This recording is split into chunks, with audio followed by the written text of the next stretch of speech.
ఎంత దూరం పోయిందో మనం చూసాం. కేవలం ట్యాపింగ్ వల్ల మీ అవసరాల కొరకు, మీ స్వార్థం కోసం సినీ తారలు కూడా వదలలే. సినీ తారల ఫోన్లు ట్యాపింగ్ చేసి సంసారంలో చిచ్చు పెట్టిన ఘనత బీఆర్ఎస్ ప్రభుత్వాన్ని. జడ్జిల్ని వదలలే, వారి మాట వినని బ్యూరోక్రాట్స్ వదలలే,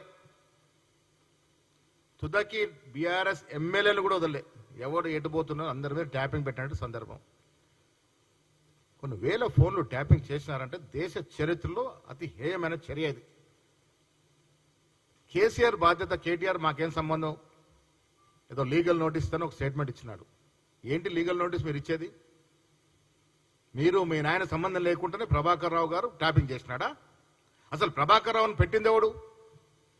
ఒక రిటైర్ అయిన అధికారిని దేశ చరిత్రలో ఎక్కడ లేని విధంగా ఇంటెలిజెన్స్ చీఫ్గా ఎట్లా పెడతారు? మీ అవసరాలు తీసుకోవడానికి కదా. అలాంటి రిటైర్డ్ అధికారిని పెట్టి, మీ అడుగులకు మడుగులొత్తే అధికారిని పెట్టి మాలాంటి ఫోన్లని ట్యాప్ చేయడం అనేది నేరము. డెఫినెట్గా దీంట్లో ఎంతటి పెద్దవారైనా శిక్ష పడాల్సిందే. మీరు చేసిన నిర్వాహకం ఇంత అంత కాదు. కాళేశ్వరం ప్రాజెక్టు కట్టారు, లక్షల కోట్ల రూపాయలు ప్రభుత్వ ధనాన్ని దుర్వినియోగం చేశారు. ఇలా మళ్ళీ మేము తుమ్మిడాటి కడితే తప్ప ఆ ప్రాజెక్టు ఆచరణ సాధ్యం కాని ప్రాజెక్టుగా మిగిలిపోయే అవకాశం ఉంది. నాసి రకం కట్టడం వల్ల, కాంట్రాక్టర్ జేబులు నింపడం వల్ల బీటలు వారిపోతా ఉంది ప్రాజెక్టులు. ఒక్కటంటే ఒక్క ప్రాజెక్టు కూడా కంప్లీట్ చేయలే. ఇలా కాంగ్రెస్ ప్రభుత్వం వచ్చిన తర్వాత దక్షిణ తెలంగాణ, ఉత్తర తెలంగాణ ప్రాజెక్టులు మళ్ళీ పునర్జీవం పోసే ప్రయత్నం మా ప్రభుత్వం చేస్తూ ఉంది. 6.5 లక్షలు 7 లక్షల కోట్ల అప్పులో మీరు ముంచిపోయినా దాన్ని ఒకటొక్కటిగా సరిచేస్తూ కాంగ్రెస్ ప్రభుత్వం, రేవంత్ రెడ్డి గారు, బట్టి గారు, మంత్రివర్గం అంతా సుదీర్ఘ కష్టపడతా ఉంది. దాన్ని మేలు చేసే ప్రయత్నం చేస్తూ ఉన్నాం. చాలా విషయాల్లో 10 ఏళ్లుగా వారు చెయ్యని మోసం అంటూ లేదు. అందుకే కవిత మొన్న అన్నట్టుంది బీఆర్ఎస్ పట్లంతా దయ్యాలున్నాయని. బీఆర్ఎస్ పట్ల దయ్యాలుంటే కాంగ్రెస్ పట్ల దేవతలు ఉన్నారు. అందుకే సువర్ణ యుగం లాంటి పాలన నడుస్తూ ఉంది. ప్రజల కష్టాల్ని, ప్రజల బాగోగులను చూసే ప్రభుత్వం వచ్చింది కాబట్టి ఇవాళ వ్యవసాయదారులు కానీ, రైతు కూలీలు కానీ, ఎస్సీ ఎస్టీ బీసీ మైనారిటీలు కానీ, ఉద్యోగస్తులు కానీ, నిరుద్యోగులు కానీ అందరూ కూడా సంతృప్తిగా ఉన్నటువంటి ప్రభుత్వం అది నడుస్తూ ఉంది. ఇలా రోజు పత్రికలు ఉండాలని ఏదో మాట్లాడుతూ ఉన్నారు.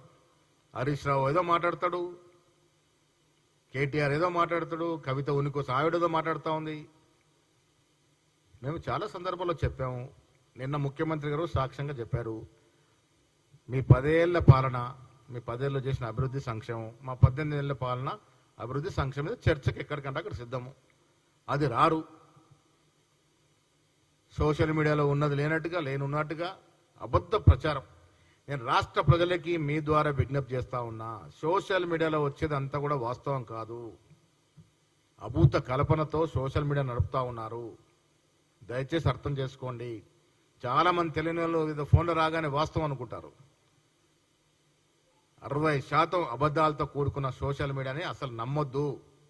వాస్తవాలు తెలుసుకోవాల్సిన విజ్ఞప్తి చేస్తూ, నిన్న జరిగిన సమావేశంలో చాలా కీలకమైన నిర్ణయాలు, వచ్చే ఎన్నికల గురించి కానీ, పార్టీ నిర్మాణం, నిన్న ఉపాధ్యక్షులు, ప్రధాన కార్యదర్శితో కూడా మీటింగ్ జరిగింది. అందరూ కష్టపడి పనిచేయాలని. ఇవాళ రేపటి నుంచి వారు క్షేత్రస్థాయిలో పోతా ఉన్నారు. ఈ నెల 4న ఖర్గే గారు హైదరాబాద్కు వస్తూ ఉన్నారు. వారితో పిఎస్ సమావేశం ఉంటుంది, ఎగ్జిక్యూటివ్ సమావేశం ఉంటుంది. సాయంత్రం మా గ్రామ కమిటీ అధ్యక్షులు, మండల కమిటీ అధ్యక్షుని వారు ఉద్దేశించి ప్రసంగిస్తారు. ఆ కార్యక్రమం ఉంటుంది. ఆ కార్యక్రమ నిర్మాణం కొరకు మా ఉపాధ్యక్షులు, ప్రధాన కార్యదర్శులు రేపు మార్నింగ్ నుండి వారికి అలాట్ చేసినటువంటి పార్లమెంట్లో, అసెంబ్లీ నియోజకవర్గాల్లో పోయి పనిచేస్తారు. దీనికి తోడు నిన్న ముఖ్యమంత్రి గారు, ఉప ముఖ్యమంత్రి గారు ఈ రాష్ట్రంలో జరుగుతున్న అభివృద్ధి సంక్షేమం గురించి అటు పిఎస్సిలోను, మా పార్టీలో అత్యున్నత బాడీ అయినటువంటి పొలిటికల్ అఫైర్స్ కమిటీలో వివరించడం జరిగింది.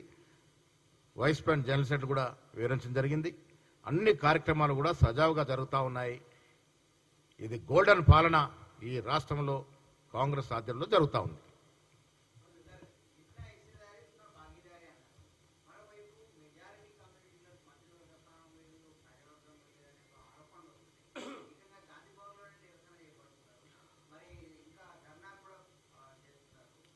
ఇప్పుడు గత మంత్రివర్గంతో పోల్చుకుంటే బీఆర్ఎస్ మంత్రివర్గంతో పోల్చుకుంటే ఒక ఎస్సీ లేకుండా ఒక మహిళ లేకుండా మంత్రివర్గం నడిచింది. మా దగ్గర 2 మహిళలకు ఇచ్చాం. అందులో గిరిజనమైన ఒక బీసీ మహిళ. ఎస్సీలకి స్పీకర్ పదవితో పాటు 4 క్యాబినెట్లు ఇవ్వడం అంటే ఏ ప్రభుత్వంలో సాధ్యమవుతుంది? ఎస్, బీసీలకు కూడా ఇంక ఇవ్వాల్సిన అవసరం ఉన్నది. ఇచ్చే ప్రయత్నం చేస్తాం. మా ప్రభుత్వం కట్టుబడి ఉంది. సోషల్ జస్టిస్ అనేది మా కాంగ్రెస్ పార్టీలోనే ప్రజ్వరిల్లుతుంది. దాని నిదర్శనమే మా క్యాబినెట్. రెడ్డి ముఖ్యమంత్రి అయితే పీసీ అధ్యక్షుడు నేనున్నాను. స్పీకర్ దళితుడు ఉన్నాడు.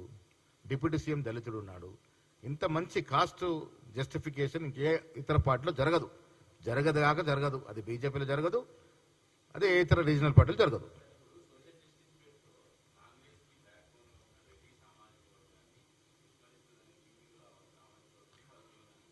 ఈ రాష్ట్ర అధినేత ఎవరున్నారు? ఈ రాష్ట్రాన్ని నడుపుతున్న అధినేత ఎవరు? ముఖ్యమంత్రితో పాటు ఇచ్చినారు. ఇంకా ఇవ్వాలనే డిమాండ్ ఉంది. రెడ్డి సామాజిక వర్గానికి కూడా న్యాయం చేయాలనే తపనలో ఏఐసిసి ఉంది.